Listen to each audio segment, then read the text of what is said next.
Tudo bem, pessoal? Tudo bem com vocês? Sejam todas, todos muito bem-vindas ao Conquista Enem. Meu nome é João Marcos, eu tenho 26 anos, eu sou fonoaudiólogo e eu vou estar com vocês aqui, junto com alguns outros professores em todo esse percurso. A gente vai estar junto, conversando, aprendendo, trocando ideias sobre história, né? A gente tem duas frentes principais de história geral e de história da América, onde a gente vai perseguir um pouco de toda essa construção humana. E nada melhor do que falar sobre a construção humana quando a gente trata de história, porque a história é isso. Nós, seres humanos, em conjunto com a nossa linguagem, a nossa capacidade de pensar, é que formamos uma cultura. E essa cultura, ou essas diferentes culturas, em criação e em intersecção é que formam a história. A gente só consegue falar em história porque a gente tem capacidade de pensar sobre os fatos que aconteceram, que acontecem, que podem vir a acontecer e qual é a nossa parte nisso. Nossa parte tanto como indivíduos, como um aglomerado, um conjunto de pessoas, como uma nação, pessoas que agem e que, por conta de suas ações, mudam e transformam de maneira contínua as condições atuais em que nós vivemos. É por isso que a gente fala em história. E história também não somente como uma continuidade de fatos isolados, mas eles em cadeia, tendo como essa continuidade de fatos um resultado no presente que pode ser mudado ou pode ser continuado no futuro. Tá bom? Então é sempre a partir dessa perspectiva que a gente tem que conversar sobre história, né? Não como uma continuidade de fatos, mas como uma relação de pessoas, de tudo que acontece. E é muito interessante porque e a relação dessas pessoas também com o meio ambiente e com as suas formas de produzir e de se reproduzir. Então, um diálogo constante também com a sociologia, com a filosofia, com a geografia. É a partir desse prisma que a gente tem que sempre pensar em história, ok? E hoje, para começar aqui, a gente vai falar sobre a pré-história, perfeito? Pré-história como sendo aquela parte da história da humanidade em que a gente não tinha a linguagem escrita. É a partir de 4.000 anos antes de Cristo que a gente estabelece a parte, né, a história, e antes disso, antes da invenção da escrita, a pré-história. Então, eu quero compartilhar com vocês aqui os nossos slides, tá bom? Então, pessoal, vamos lá conversar agora, continuando isso de maneira mais formatada. Então, a nossa história, como essas relações todas que estamos vendo, né? E justamente por não ser simplesmente um conjunto de fatos isolados, e sempre como esses fatos com relação uns com os outros, a gente tem maneiras de interpretar a história, como a gente interpreta tudo na nossa vida, correto?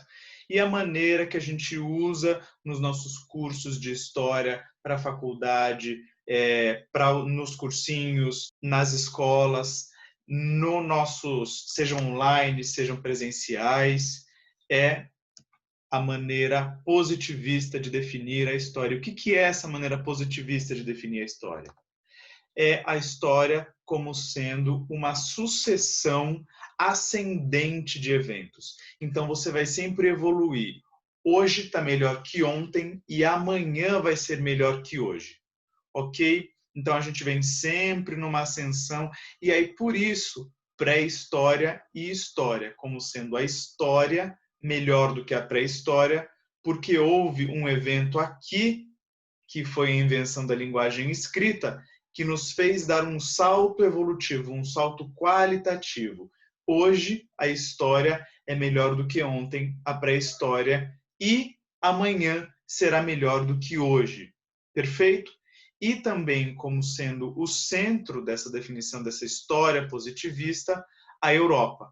Então, é a partir da Europa que as definições todas se fazem. Ela é o padrão pelo qual a gente vai olhar o resto do mundo, os desenvolvimentos, os movimentos, os conceitos, toda parte, e também a Europa como o ponto culminante dessa evolução, como se a Europa fosse o local mais evoluído, a sociedade mais evoluída, a biologia mais evoluída, a genética mais evoluída, a economia mais evoluída, ok? Então são esses dois pivôs aí que vão nos nortear no ensino de história. Existem milhares de pessoas, de profissionais, de historiadores, de teóricos, né, que contestam isso e que vêm com outras definições de história e a partir daí montam a sua base de interpretação de toda a cronologia, de todos os fatos históricos, de todas as relações interpessoais, de todas as relações de sociedade. Nós usamos no nosso dia a dia a definição positivista e é dessa definição que vem o progressismo, né? Que a gente ouve muito, é justamente isso. É uma evolução que está sempre em ascensão. Então, por mais que coisas ruins aconteçam, é porque amanhã vai ser melhor. Perfeito?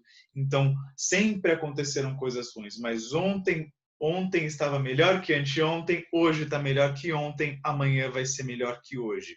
É a partir disso que se desenvolve a história, a definição positivista de história, que está permeada por toda a nossa vida. Ok? E, mais uma vez, a escrita como o divisor de águas entre a história e a pré-história. E tem alguns teóricos que vão dizer em história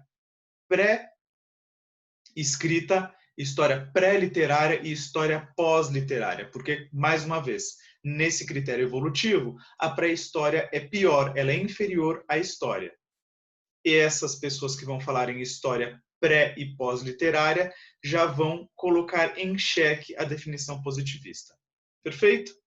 E, mais uma vez, a visão contemporânea, quando a gente fala em pré-história, nós estamos falando em evolução biológica, ou seja, é o período em que os seres humanos biologicamente evoluem e evoluindo também onde eles vão essa evolução biológica do telencéfalo, correto? Que é justamente a parte que nos permite entender e não viver apenas como fruto das nossas emoções.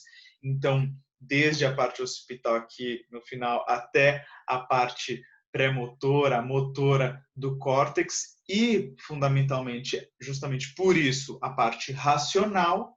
Essa evolução acontece na pré-história e é onde nós começamos a ter o conceito de culturalismo, ou seja, a cognição e a linguagem são desenvolvidas nesse momento, na pré-história. Ok? E aí, quando a gente fala em cognição e linguagem, a gente fica naquela discussão: o que vem primeiro, o ovo ou a galinha? Né? Essa é uma discussão de linguistas, de antropólogos, enfim, de fonoaudiólogos, de filósofos, pensando o que vem primeiro? É a linguagem que nos permitiu pensar ou é a nossa capacidade de pensar que nos permitiu desenvolver linguagem? O que nos importa agora é que a junção da cognição com a linguagem é que forma a cultura. Perfeito? E, justamente, essa pré-história vem até o desenvolvimento da escrita. Ou seja, nós já tínhamos muitos tipos de linguagem. A linguagem artística, nós vamos ver, os símbolos, tínhamos a linguagem oral e, em 4.000 a.C., temos o marco do desenvolvimento da linguagem escrita. Perfeito? Então, é dessa maneira que a gente estabelece os pontos nodais pelos quais a gente norteia o nosso olhar para a pré-história. Pensando nisso, então, nós tivemos a origem e migração, onde a gente vai ver na aula de povos originários muito mais detalhadamente isso, mas só para falar para vocês rapidamente, nós temos os fósseis mais antigos na África Central e na Ásia Central, e por conta disso foram desenvolvidas duas teorias sobre a origem e migração dos seres humanos na Terra, as teorias alóctones e autóctones. As teorias alóctones são as de que os seres foram evoluindo e se dispersando pela Terra. Então, elas tiveram origem na Ásia ou na África Central e foram se dispersando justamente pelo justamente pelos caminhos A, que é o caminho da teoria beríngia, e os caminhos B e C, que são os caminhos da teoria malaio-polinésia e australiana, ok? Com mais detalhes vocês vão ver nas aulas de povos originários. E a teoria autóctone, onde, juntamente com a migração dos povos, nós também teríamos a evolução na própria América de seres humanos. E a Nied Guidon, uma teórica que cuida aqui de um centro de antropologia brasileiro, é que encabeça alguma dessas teorias. Ok? Então, só para a gente saber como começa isso. E agora passando realmente para a pré-história. Vamos lá? A pré-história, ela é tida como sendo a idade da pedra, né? Ou seja, as culturas pré-literárias estão lá, como nós já falamos. Ela compreende 95% da história da humanidade e é o único período histórico que tem mais de 1 milhão de anos, ok? O critério de periodização para a pré-história é justamente a técnica de produção de artefatos de pedra e, por isso, Idade da Pedra. Paleolítico, Idade da Pedra Lascada, que vai de mais ou menos 3 milhões de anos antes de Cristo a 12 mil anos antes de Cristo, e o Neolítico, que é o período da Pedra Polida, que vai de 12 mil anos antes de Cristo a mais ou menos 4 mil anos antes de Cristo, com a invenção da escrita. Lembrando, pessoal, que sempre que eu for falar, quando a gente data a pré-história, a gente nunca fala em idade fixa, a gente fala sempre em idades aproximadas, em períodos aproximados, correto? Então, vamos passar para o Paleolítico. Paleolítico, nós temos 2 períodos no Paleolítico, o inferior e o superior.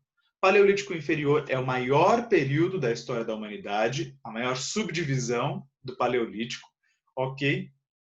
Onde nós temos uma economia coletora e, por conta disso, nós somos nômades, caça e pesca. Perfeito? Então, quando acaba os recursos que eu caçava, que eu pescava e que eu coletava de plantas, enfim, eu tenho que me movimentar, porque eu não tenho como, eu não tenho recursos para ficar na terra, para produzir, para fazer a própria terra produzir.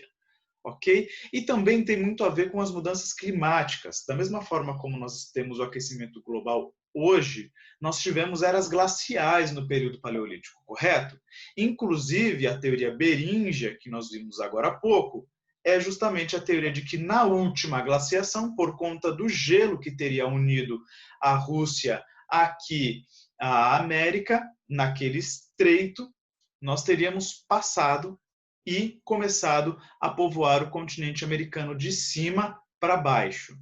Então, nós temos todas essas questões. Por conta das questões climáticas também, nós precisávamos mudar. Nós éramos nômades, ok? Nós temos aí um comunismo primitivo, nós não temos a divisão de classes, nós vivemos em clãs e não existe, justamente por conta desse comunismo primitivo, uma relação hierárquica estratificada. A divisão do trabalho, ela é natural, ok? No sentido de sexual e biológica, mas não é de importância. Ou seja, neste momento,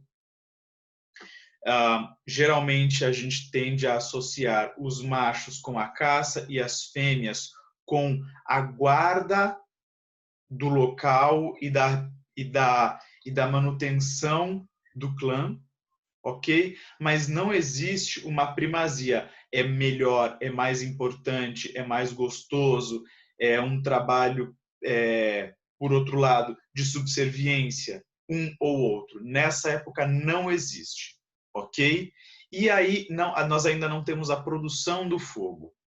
E essa é uma grande questão também para o nomadismo, ok? No Paleolítico inferior. Então aí o Paleolítico, a pedra lascada, e aí nós temos o Paleolítico superior, onde a gente tem, mais uma vez, como eu falei para vocês, o desenvolvimento do telencéfalo, que é essa parte superior do cérebro, com o homem de Cro-Magnon, ok? Que é quando nós começamos a desenvolver linguagem, cognição e, portanto, transformações culturais, como ritos funerais, novos instrumentos, objetos de adorno. Nós temos a domesticação do fogo, que nos permite cozinhar, nos aquecer, nos proteger, mas que também nos anuncia o inimigo. O inimigo começa a perceber, porque existe um fogo ali, existe um sinal, ok?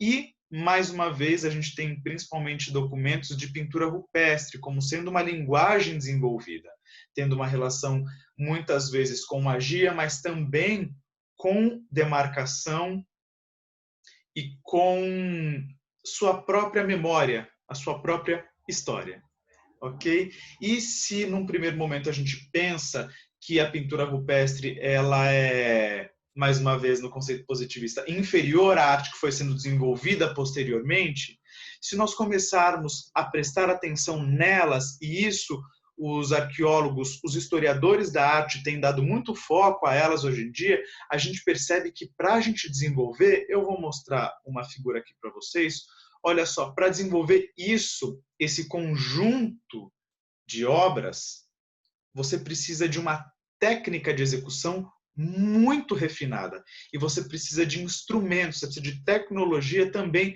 sendo evoluída. Você não faz a mesma coisa que o chifre desse touro como aquele esfumado do cavalo no centro, ok? Apesar de não existir perspectiva, e a gente sabe que muito provavelmente foram vários artistas que foram pintando essas cavernas ao longo de suas estadias, justamente para demarcar que estavam lá, ok? Isso aí não foi um artista, mas mesmo assim nós vemos cores diferentes, técnicas de pintura, técnicas de execução diferentes, nós vemos perspectivas diferentes, nós vemos maneiras diferentes de olhar para um mesmo objeto e de preencher esse espaço que era a parede da caverna, ok? Temos aí o período paleolítico, mais ou menos até entre 15.000 e 12.000, que é quando se inicia o Neolítico. A gente tem o período que alguns chamam de Mesolítico, onde a gente tem essa transição sem nenhum novo marco, ok? Grande. E aí uma outra pintura rupestre para nós percebermos mais uma vez tudo isso que já vimos colocando aqui.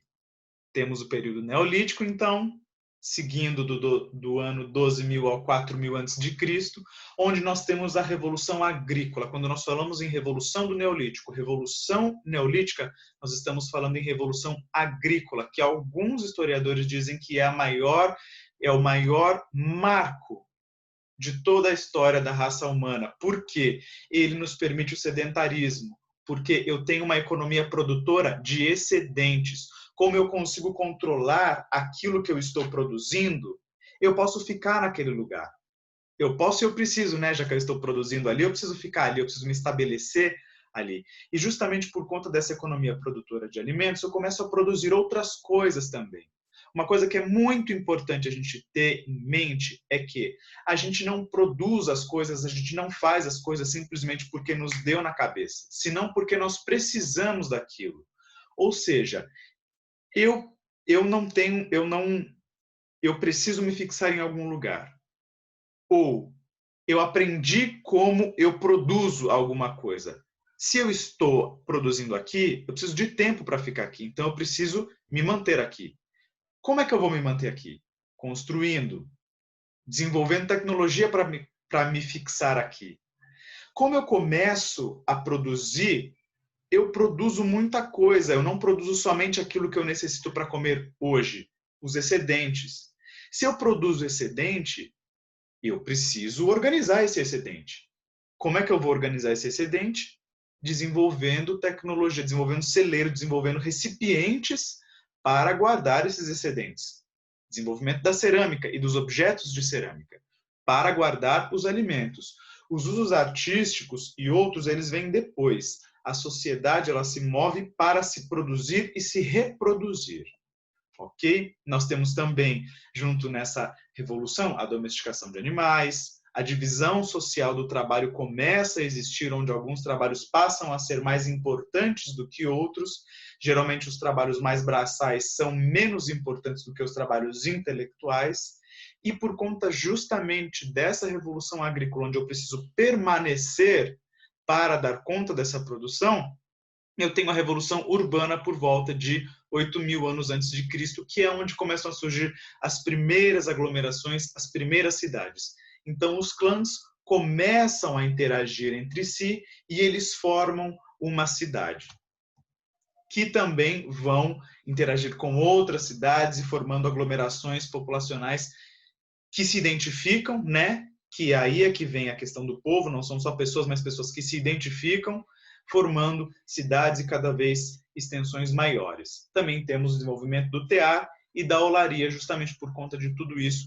E aí a Idade dos Metais, com o desenvolvimento da metalurgia, sempre por necessidade, em mais ou menos 6.000 anos antes de Cristo, até que em 4.000 anos antes de Cristo nós temos a invenção da escrita, que nos permite dizer, a partir do ponto de vista positivo, que começamos a história. Então aí, olha, para vocês verem uma foto, uma ilustração, né, de como teria sido a Revolução Agrícola. Então nós temos muita plantação, precisamos de muita gente. Por isso eu começo a me associar a mais pessoas. Não simplesmente porque eu quero estar perto de gente, mas eu preciso. Se eu estou produzindo muito, preciso de gente para colher. Se eu posso produzir mais, preciso de gente para produzir mais. Preciso de celeiros, das casas ali atrás. Preciso de locais para colocar os alimentos, os objetos de cerâmica. Ok? E aí, os objetos de pedra polida, objetos mais refinados. Ok? Pausinha.